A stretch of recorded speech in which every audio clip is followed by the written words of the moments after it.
وہ لوگ جو میرے مصطفیٰ صلی اللہ علیہ وسلم کو اپنے جیسا کہتے ہیں، میں ان سے سوال پوچھتا ہوں، نادانو زمین بھی برابر نہیں ہے۔ اگر تم کہتے ہو کہ زمین برابر، تو جہاں غریب بستے ہیں اس علاقے کی زمین کی قیمت سستی کیوں اور پوش ایریا کی زمین کی قیمت زیادہ کیوں؟ جواب دو مجھے۔ اگر زمین برابر تو آپ کے محلے کی جامع مسجد بھی مسجد ہی ہے اور مسجد حرام بھی مسجد ہی ہے۔ جامع مسجد میں پڑھو گے تو 1 گنا ثواب، مسجد حرام میں پڑھو گے تو 1,00,000 گنا ثواب۔ کیوں؟ لیکن قربان جائیے مسجد حرام کی زمین کو جنت کا ٹکڑا نہیں فرماتا، لیکن مسجد نبوی شریف میں دیوبندی ہو، غیر مقلد ہو، مودودی ہو، سب کی پوزیشن جاتے ہیں مسجد میں اور کھڑے ہوتے ہیں ریاض الجنہ کے لیے انتظار میں کہ تھوڑی سی جگہ مل جائے 2 رکعت پڑھ۔ ارے بھائی، یہ اتنا پورا مسجد کا علاقہ چھوڑ کر ریاض الجنہ کے لیے تم انتظار کیوں کر رہے ہو؟ یہ تو سنیوں کے لیے ہے۔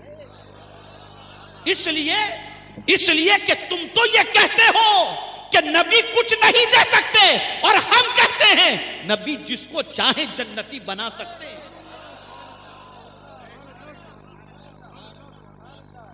یہاں کیا ہو جاتا ہے؟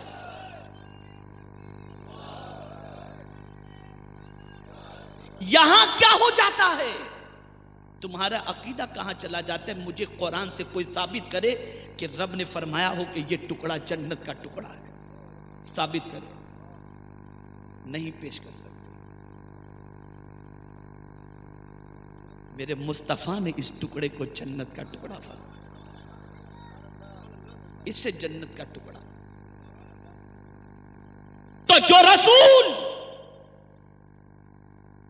جس زمین کو چاہیں جنت کا ٹکڑا، اور مجھے حیرت ہوتی ہے کہ پوری مسجد اور اتنے سے ٹکڑے کو جنت کا ٹکڑا کیوں کہا گیا؟ وجہ ہے کہ اتنے سے ٹکڑے پر سب سے زیادہ قدم حضور کے اتنے ہی ٹکڑے پر لگے ہیں۔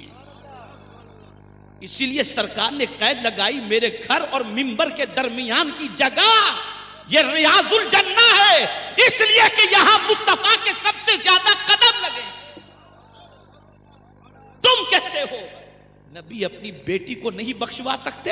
میں پوچھتا ہوں، اگر نبی کے قدم جہاں لگ جائیں اور کثرت سے لگیں وہ جگہ ریاض الجنہ ہو جائے، تو جس کو رسول اعظم نے اپنے جسم کا ٹکڑا کہا ہو وہ سیدۃ النساء کا مقام کتنا عرف و اعلیٰ ہو۔ ہمارا کسی سے کوئی اختلاف روٹی بوٹی کا نہیں ہے، اس کو ذہن میں رکھیں، بالکل نہیں۔ ہم تو صرف اتنا کہتے ہیں جیسا قرآن نے حضور کو ماننے کے لیے کہا بس ویسا مانو، بس ویسا مانو، ویسا مانو۔